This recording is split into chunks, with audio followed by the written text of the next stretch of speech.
जय शनिदेव। आप लोगों को आइए सुनाते हैं शनिवार के दिन सुनी और कही जाने वाली शनिदेव व्रत कथा। एक समय स्वर्गलोक में सबसे बड़ा कौन के प्रश्न पर नौ ग्रहों में वाद विवाद होने लगा। वाद इतना बढ़ गया कि परस्पर भयंकर युद्ध की स्थिति बन गई। निर्णय के लिए सभी देवता देवराज इंद्र के पास पहुंचे। बोले कि हे देवराज, आपको निर्णय करना होगा कि हम में से सबसे बड़ा कौन है। देवताओं का प्रश्न सुनकर देवराज इंद्र उलझन में पड़ गए। इंद्र बोले, मैं इस प्रश्न का उत्तर देने में असमर्थ हूँ। हम सभी को पृथ्वी लोक में उज्जैन नगरी में राजा विक्रमादित्य के पास चलना चाहिए। देवराज इंद्र सहित सभी ग्रह देवता उज्जैन नगरी पहुंचे। महल में पहुंचकर जब देवताओं ने उनसे अपना प्रश्न पूछा तो राजा विक्रमादित्य भी कुछ देर के लिए परेशान हो उठे, क्योंकि सभी देवता अपनी अपनी शक्तियों के कारण महान थे। किसी को छोटा बड़ा नहीं कहा जा सकता था। उसके क्रोध के प्रकोप से भयंकर हानि पहुंच सकती थी। अचानक राजा विक्रमादित्य को एक उपाय सूझा। उन्होंने विभिन्न धातुओं के स्वर्ण, रजत, चांदी, कांसा, ताम्र, तांबा, शीशा, रागा, जासा, अभ्रक व लोहे के 9 आसन बनवाए। धातुओं के गुणों के अनुसार सभी आसनों को एक दूसरे के पीछे रखवा दिया गया। उन्होंने देवताओं को अपने अपने सिंहासन पर बैठने को कहा। देवताओं के बैठने के बाद जब राजा विक्रमादित्य ने कहा कि आपका निर्णय तो स्वयं ही हो गया, जो सबसे पहले सिंहासन पर विराजमान है वही सबसे बड़ा है।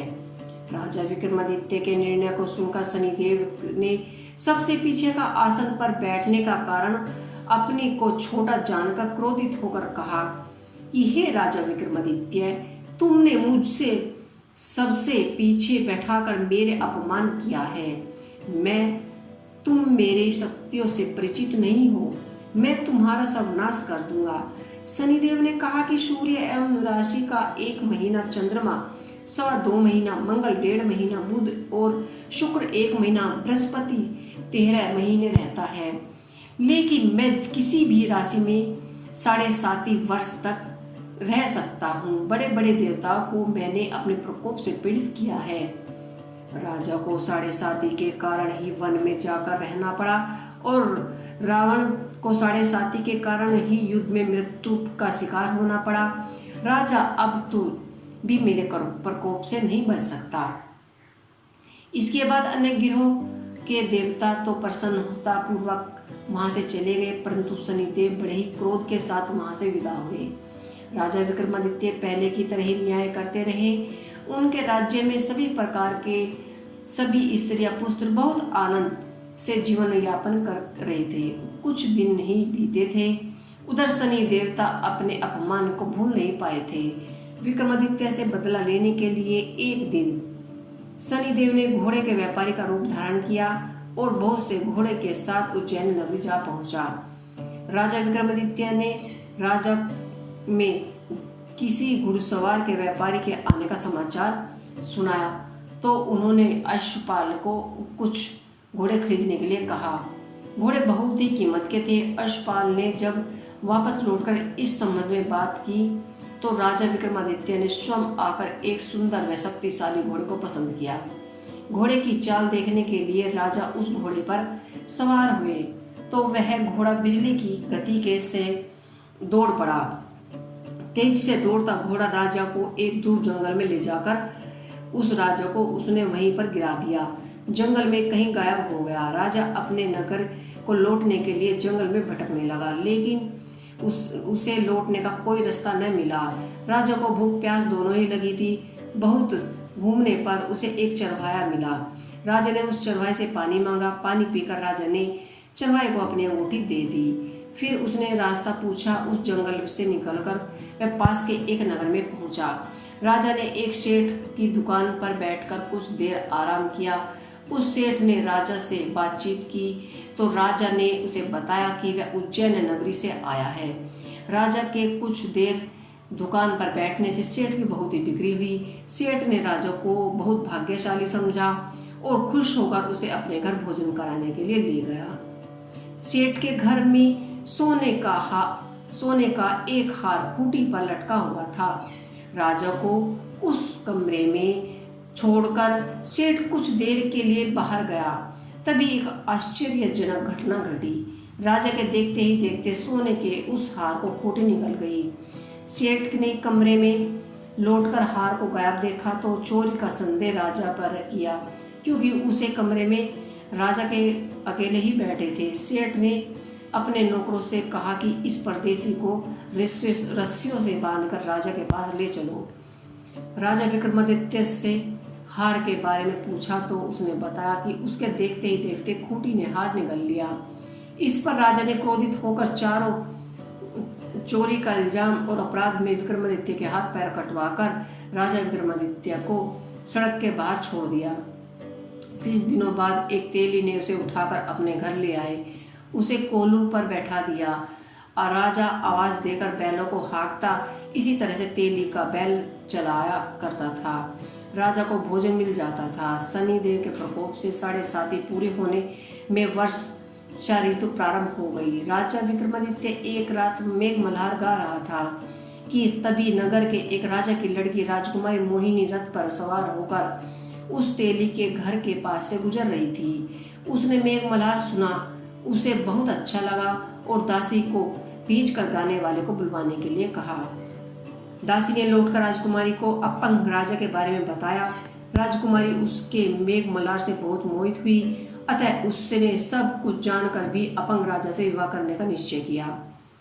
राजकुमारी ने अपने माता पिता से जब यह बात बताई तो वे हैरान रह गए। रानी ने मोहिनी को बहुत समझाया, बेटी तेरे भाग्य में तो किसी राजा की रानी बनना लिखा है, फिर तू क्यों उस अपंग से विवाह करके अपने हाथ पैरों पर कुल्हाड़ी मार रही है। राजकुमारी ने अपनी जिद नहीं छोड़ी। अपनी जिद पूरी करने के लिए उसने भोजन करना छोड़ दिया और अपने प्राण देने का निश्चय किया। आखिर राजा रानी को विवश होकर अपंग विक्रमादित्य के साथ उसका विवाह कर दिया। विवाह के बाद वह राजा विक्रमादित्य और उसकी राजकुमारी तेली के घर पर ही रहने लगे। उस रात स्वप्न में शनिदेव ने राजा को दर्शन दिए। राजा, तुमने मेरे प्रकोप तो देख लिया है, मैंने तुम्हें अपने अपमान का दंड दे दिया है। राजा ने शनिदेव से क्षमा मांगी और कहा कि प्रार्थना की कि हे शनिदेव, आपने जितने दुख मुझे दिए अन्य किसी को मत देना। शनिदेव ने कुछ सोचकर कहा, राजा, मैं तुम्हारी प्रार्थना को स्वीकार करता हूँ। जो कोई स्त्री पुरुष मेरी पूजा करेगा, शनिवार को व्रत कथा सुनेगा, उस पर मेरी अनुकंपा हमेशा बनी रहेगी। प्रातःकाल राजा विक्रमादित्य की नींद खुली तो अपने हाथ पैरों को देखकर वह बहुत खुश हुआ। उसने मन ही मन में शनिदेव को प्रणाम किया। राजकुमारी भी राजा के हाथ पैर देख सही सलामत देखकर बड़ी आश्चर्यचकित हो गई। तब राजा ने विक्रमादित्य ने अपना परिचय देते हुए शनिदेव के प्रकोप से सारी कहानी सेठ को जब इस बात का पता चला तो वह दौड़ता हुआ तेली के घर जा पहुंचा। राजा के चरणों में गिरकर क्षमा मांगने लगा। राजा ने उसे क्षमा किया, क्योंकि यह सब तो शनिदेव के प्रकोप के कारण था। सेठ राजा को अपने घर ले आया, उससे भोजन कराया। भोजन कराते समय वहां एक आश्चर्य घटना घटी, जिस सबके देखते ही देखते खूंटी ने हाथ निकल दिया। सेठ जी ने अपनी बेटी का विवाह भी उस राजा के साथ कर दिया और बहुत सारा स्वर्ण आभूषण धन आदि देकर राजा को विदा किया। राजा विक्रमादित्य राजकुमारी मोहिनी और सेठ की बेटी के साथ उज्जैन नगरी पहुंचे तो नगरवासियों ने बड़े हर्ष से उनका सम्मान और स्वागत किया।